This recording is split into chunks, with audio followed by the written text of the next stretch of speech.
the lecture is about therapeutic communication. So when you say therapeutic communication, so actually this is a purposeful goal directing form interpersonal communication used actually primarily in healthcare settings. So some would define it as like a face-to-face process of interacting with clients and their family members.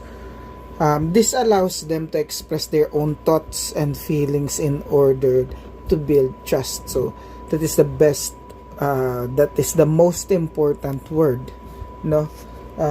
This allows them to express their own thoughts and feelings. So for us to gain their trust, so that is actually when you say therapeutic communication. So yan, no? So trust, so that is actually the most important word. So objective nga is, again, this is our main objective, is to gain their trust. Yan, this is the main objective, is to gain their trust. So we encourage them to express thoughts and feelings openly. So dito yan, your thoughts and feelings openly, diba? We promote understanding of their health situation. Okay, then we would want to foster, so this what we call mutual respect and acceptance. So yun yung, again, we want to foster, okay, mutual respect, okay, and acceptance. Yan. And syempre, ito na nga, ultimately help patients participate more actively in their care or overcome emotional distress. So yun yung pinakang goal natin when we talk about therapeutic communication. So ayan. So we have we have a different key characteristics when we talk about yung tinatawag nating therapeutic communication. So one key characteristic is this should be professional, or when we call it professional, and it is intentional, no? So lagay natin dito, this should be professional,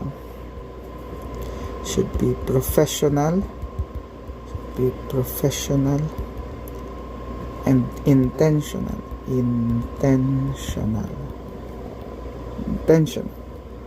So meaning the healthcare provider, so sino yung healthcare provider natin? Healthcare provider natin is sinners, diba? So we actually consciously or intentionally uses specific verbal and non-verbal techniques. So yun ang ginagawa natin. Then we focus on the patient's needs, diba? So we focus on the patient's needs. Okay. So lagay natin dito, focuses on the patient's needs, diba? Kasi this is very important, no? Needs, ano yung mga needs niya? Needs niya like emotions, or diba, emotions, concerns, diba? So yun, emotions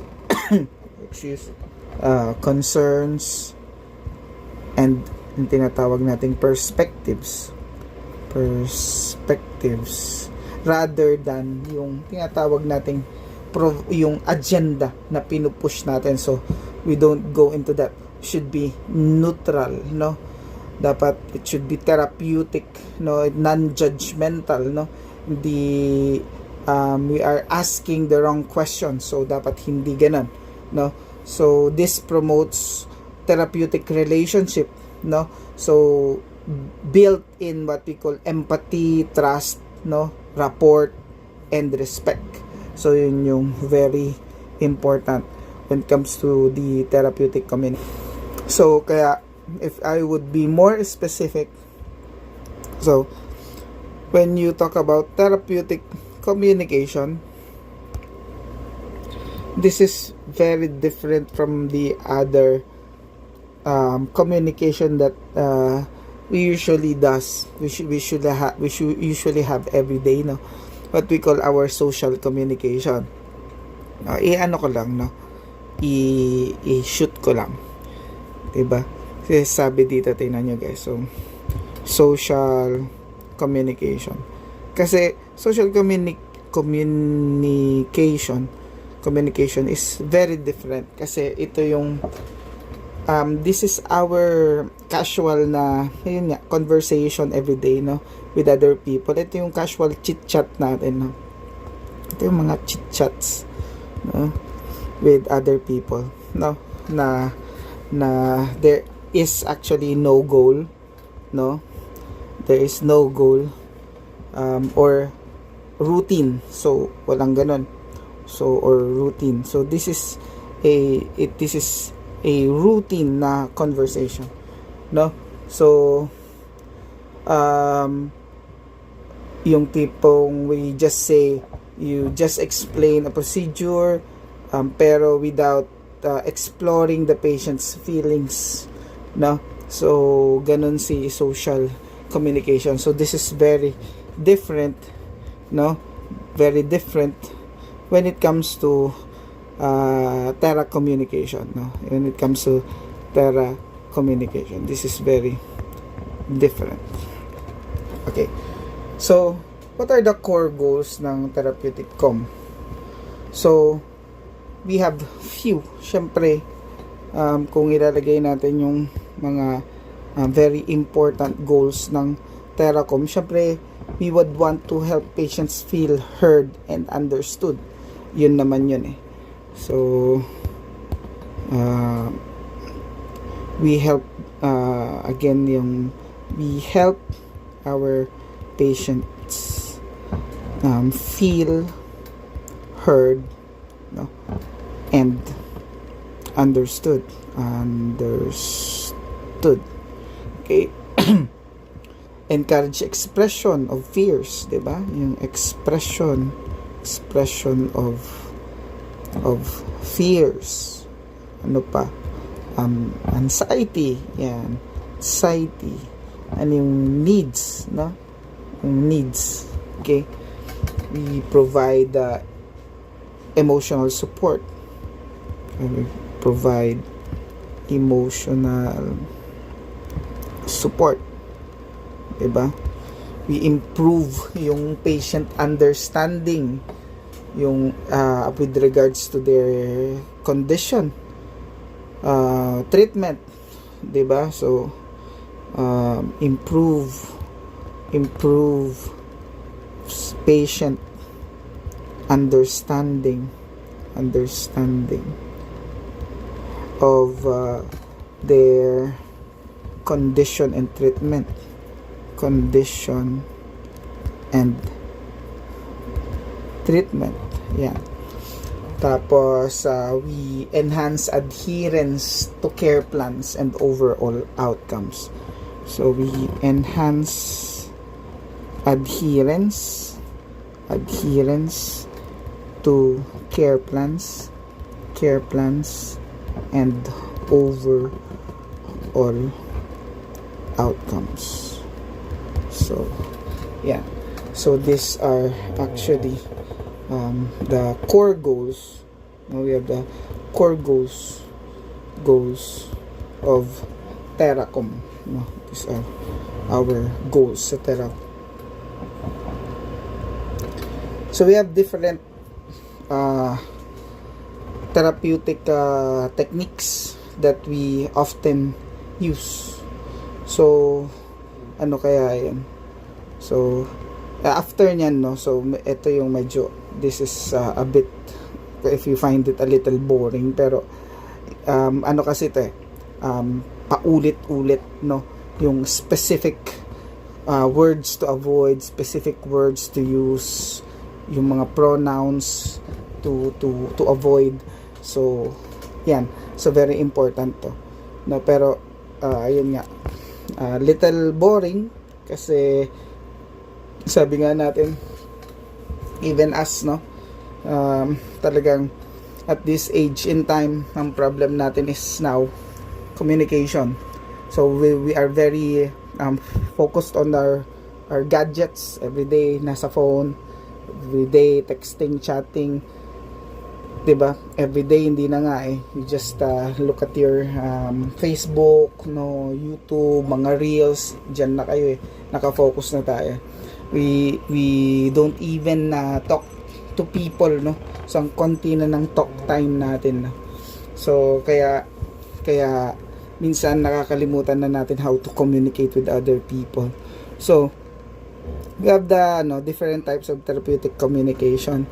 So meron tayong tinatawag na active listening, no, using silence, open-ended questions, showing empathy, rephrasing or what we call restating, no, clarification, you offering self, no, hindi yung inaalay ko ang sarili ko sa hindi yun, no. So it's making yourself actually available for other people if they want to if they want to reach out to you, no, you are readily available. Then we have your focusing, no. So yun yung very common na tinatawag nating communication or therapeutic techniques, no. So sulat ko dito. So ayan, no. So these are the different or common theracom techniques that we use, no, as healthcare providers. So kaya tingnan nyo, active listening, no. So sige, dagyan kong space kasi mawawala na naman tayong space ito, no. Yeah.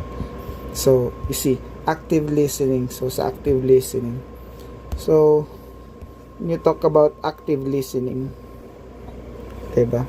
So active listening, so dito yung you concentrate or you fully concentrate, no, or fully concentrate yourself, no, so that you show attentiveness, no, you show attentiveness na tawag na to, you keep an eye contact, diba, you nod, no, yung tumatango tayo when the person is actually speaking, no, 'di ba? Tapos reflecting back what was heard, no. So ganun 'yun. So tawag dito, so you keep an eye contact, 'di ba? Very important. Tapos you nodding, na you know that the person would know that you are really listening, no. Dapat nakafocus ka sa kanya, no. Ibig sabihin you are not also distracted with others, no. Di ka may dumaan lang napapalingon ka, no. So hindi ganon. Tapos you reflect back what was heard, 'di ba? So parang if I would give you an example, limbawa, paano ba? Leaning forward. O yun, di ba? Baka kasi face to face yan So anong gagawin nyo? You lean forward. Di ba? Pwede yan. Lean forward. Yeah, you lean forward. You maintain again eye contact. Di ba? So pwede tayong mag-reflect. Reflecting back what was heard. Paanong example? So, pwedeng example nito is, limbawa ganito, it sounds like you're really worried about this, no? So, ganun. Depending on kung ano yung kinikwento niya, no? So, it sounds like you are really worried, diba? Worried about this. Yan, no? So explore, no, in-explore natin 'di ba? So minsan yan susundin mo pa, can you tell me more, 'Diba? Ganun sasabihin natin sa kanya, can you tell me more about what you are feeling right now? So, pwede yun kasunod. Basta always remember, sa Theracom, you always explore what is being felt by your client, no? Yung explore. Shoot ko yan dyan, no? Explore. No? Explore feelings. No? So, gusto natin sa kanila, pinapa-expound natin, no? Kung pwede pa silang magkwento, no, ng nararamdaman nila, yun ang gusto natin sa kanila. So, ayan. Those are, one examples, no? So, again, can you tell me more? Sulat ko pa, guys, no? So that hindi kayo malito sa exam. Can you tell me more about what you are feeling? Yan, feeling, thinking, yan, thinking right now. Yan. So, that's very important. Okay? So, ano pa? Halimbawa, silence, no? Sabi natin, silence. So, dito, silence. So, sa silence naman, 'di ba? So, sa silence naman, what do we do? No? So, we allow what we call yung thoughtful pauses for the patient to process or add more. No? So, yun. So, thoughtful pauses, no? For the patients to process or add more. Yun yung mga pause na techniques na ginagawa natin. No? So, these are, pauses, no? These are pauses na for patients to process, no? So process what was said, no? Or add more, no? Or add more. So ganun yan. So yung mga technique natin, or add more. So example, so you remain quiet, no? So you remain quiet, attentive after a patient shares something emotional, no? So you remain quiet, attentive, no? After a patient shares something emotional. Ganun yung ibig sabihin na. So lagyan ko dito, no? So ang example nito is you remain, so, we, no? So I, no? Sabi natin, or nurse, 'di ba? So remains quiet, 'di ba? Remains quiet, 'di ba? Remains quiet, no? Pero attentive, ibig sabihin you still focus on them. Attentive meaning yung focus pa din nasa kanila, focus on them, 'di ba? Lean forward, 'di ba? Again, eye contact. Yan, eye contact pa din. So same position as a while ago. Then after a patient shares, no, something emotional. So yun yan. After So after a patient shares something emotional. So very important, guys, no? So dito open-ended, no? So we have yung open-ended. Okay, so we have open-ended questions. Alam naman natin to. So open-ended questions are questions not answerable by yes or no only, no? So yun yung ayaw natin when we say, yun yung hindi natin ginagawa. Open-ended questions, no? These are questions not answerable, no? Again, so not answerable by yes or no. Okay, hindi to, no?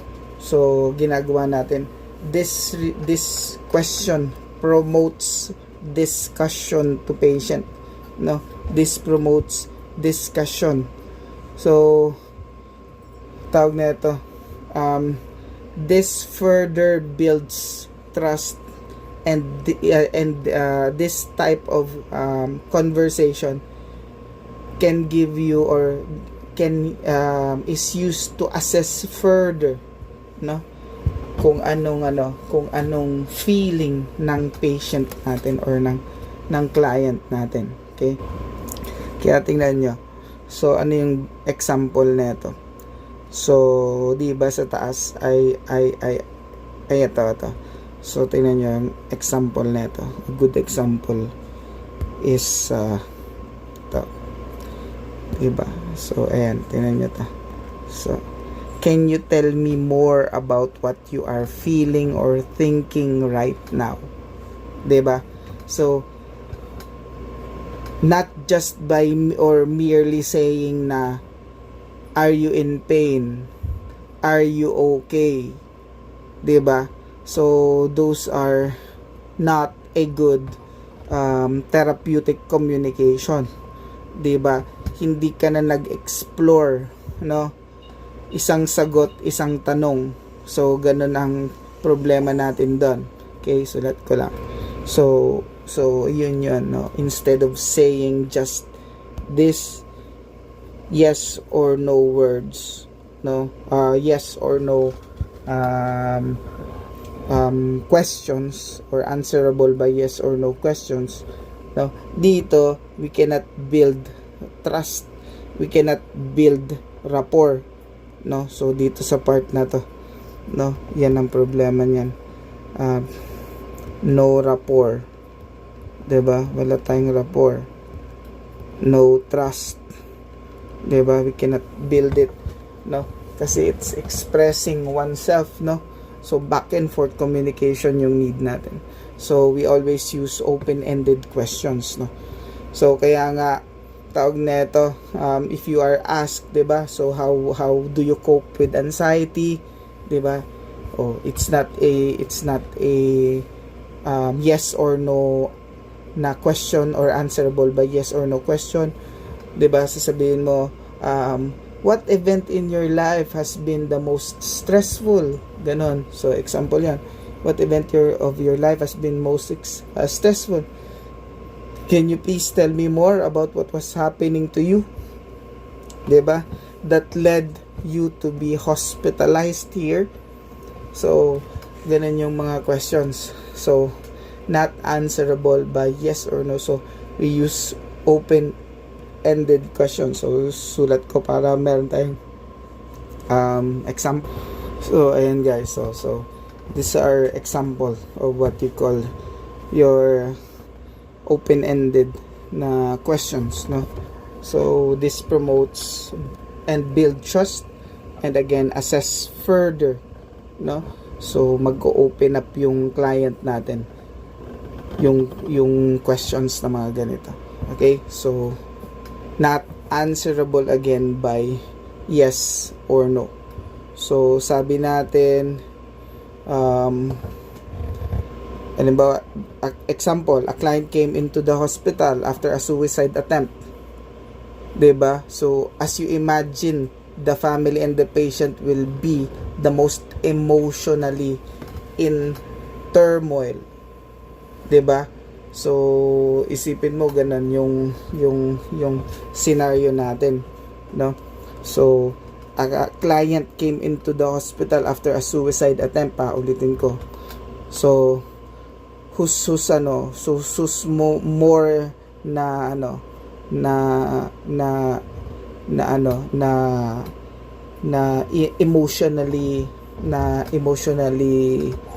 emotionally in turmoil, as I've said a while ago. Syempre number one yung family, no? Okay, tapos syempre hindi naman natin i-dismiss yung patient, no? So ano yung goal? So, syempre, we have to build what we call yung trust, no? We have to build yung trust. 'Di ba? We have to assess the emotions. 'Di ba? Bakit? Syempre, to obtain more information, 'di ba? Paano ba natin makakuha pa ng information? By asking, halimbawa, tell me when you started noticing. Yan yung mga questions na yan, 'di ba? Tingnan nyo, 'di ba? Tell me when you started noticing. Yan. Ano pa? Tell me what concerns you have. Yan. Tell me what concerns you have. 'Di ba? What are you feeling right now? Gaya ng kanina. How are you feeling about your baby? Yan, isa sa mga example. So, how are you feeling about your baby? Sorry, your baby. So, yan. So, using this broad open-ended questions will help uncover and assess very important information. Okay? So, yan. So, before that, no? So, let's continue yung tinatawag nating empathy, no? So, sa empathy. So, sa empathy naman, we acknowledge emotions, eh. Ito lang naman dito, eh. Sa empathy. Sa empathy, we acknowledge emotions. Important, no? Acknowledge emotions. Anong example natin when it comes to empathy? No?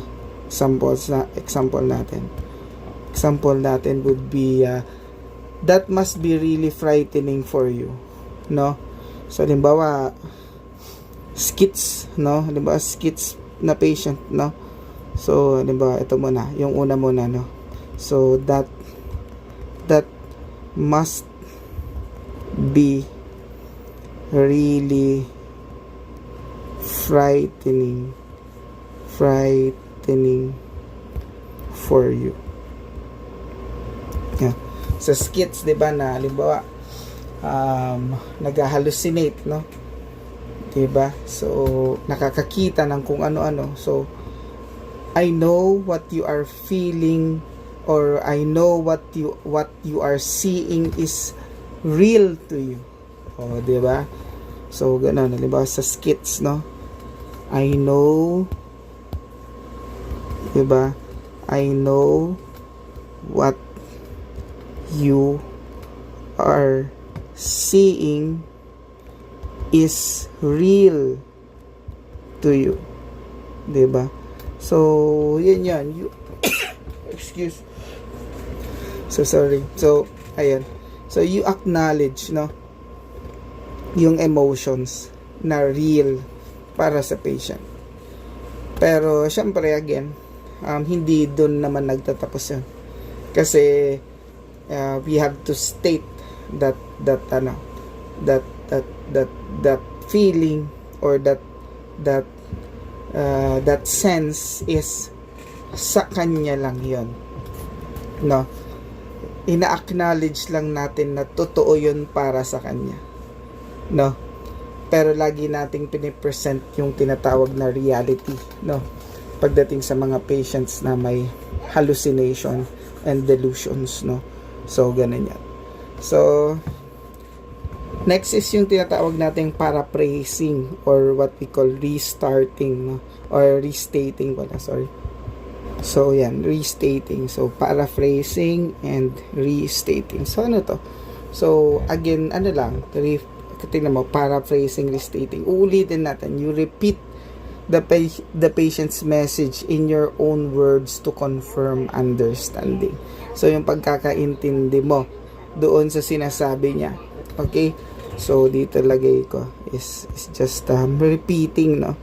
Repeating, okay, the patient's message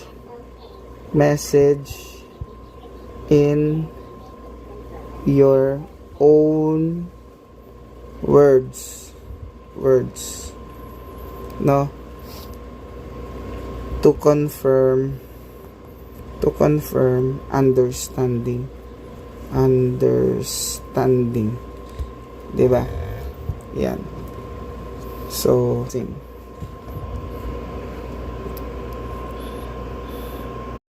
So, dito, okay, so, even though I say na paraphrasing is, or restating, halos, they are almost the same, they have key differences also. So, like, when you say paraphrasing, this, kaya tingnan mo, paraphrasing.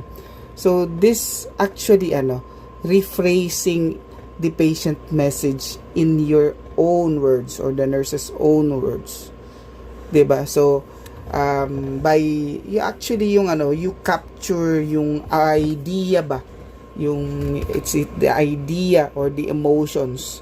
So, para lang you want to clarify the meaning or you can show deeper understanding and you invite further discussion sa patient. So, yun yung paraphrasing. So kung ilalagay ko dito, you rephrase, no, yun yung word, nagkakaroon tayo na rephrase the word, 'di ba, the word or yung patient's message, no, patient's message in your own words, no, in your own words, in your own words. So ito nga, it is to capture the yung kung ito ba yung sinasabi niya, yung ideas, yung ito ba yung sinasabi niya, emotions, no, kung ano ba yung clarification ng meaning, no, you want to clarify the meaning, yung understanding, yan. So you just do this para you can invite further discussion sa patient, no? So while yung restating naman, we merely repeat, no, pero may slight na rewording, pero we mostly repeat the word, the patient exact message, no. Ginagawa lang natin ng we use different words for the same core content, again to verify lang the understanding. So dito again, so repeating yung word, you just repeat or slightly reword, no. So dito you just again palaki ko na naman, no, repeat yung word or slightly tawag na ito, slightly reword, yan, reword, okay, para lang again to verify the understanding, no. So this is usually very close to the original statement naman. So we would want to focus on or confirm or elaborate lang, okay. So but they are both again very therapeutic, no, na mga techniques. So pag dito nga sa restating nga, ang pinaka dito sa restating, favorite dito is yung you feel, no, sa restating, no. So dito you feel, yan ang lagi, you feel, yan, 'di ba, or directly rewords the content closely, no. So halimbawa, example is then sabi nung patient natin, okay, the nurses hate, 'di ba, hate me here, sabi niya ganyan, hate me here. Okay, so yung nurse naman, okay, ano sasabihin, you feel as though the nurse dislike you, 'di ba, you feel Diba? You feel as though the nurse, okay, the nurses dislike you. Emo. Emo. Emo. Keep quiet. Emo.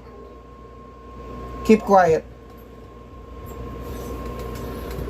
Okay, so yan, nasa nakita niya. So this restates the core idea lang. So inulit mo lang din, no. Konting tweak. So I'll give you another example. Sabi ng patient ulit, no. Sige, lagay ko dito. Sabi ng patient ulit. Sabi niya, I can't focus. My mind keeps wandering, no. I can't focus. Yeah. My mind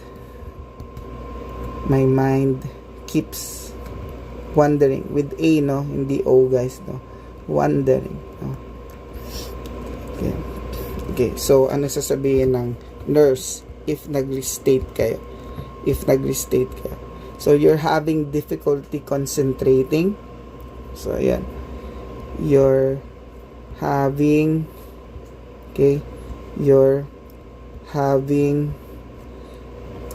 difficulty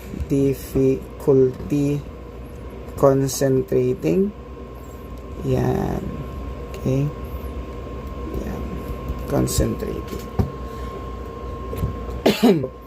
This is close rewarding. So, nag-reward lang tayo. Pero, this is to confirm. Tapos, and to invite elaboration, no? Kung ito ba yung nafe-feel ng patient natin. Sabi natin, I can't focus. My mind keeps wandering. Ano lang naman sabi mo? You're having difficulty concentrating. Diba? You're having difficulty concentrating. Kino-confirm mo lang. Diba? Kasi I can't focus. So, focus. Diba? Lack of focus. Concentrate.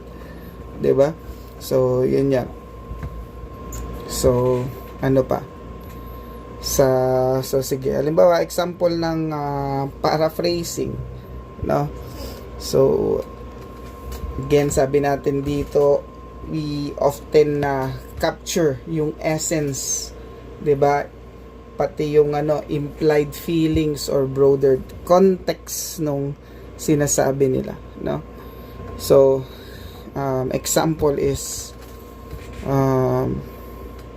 so lagay. Sige, dito na lang sa baba. I'm gonna use a blue na color na. So, sa paraphrasing. Okay, so paraphrasing. Diba, sabi niya, I've been way too busy today. Sabi ng patient. I've been way too busy today.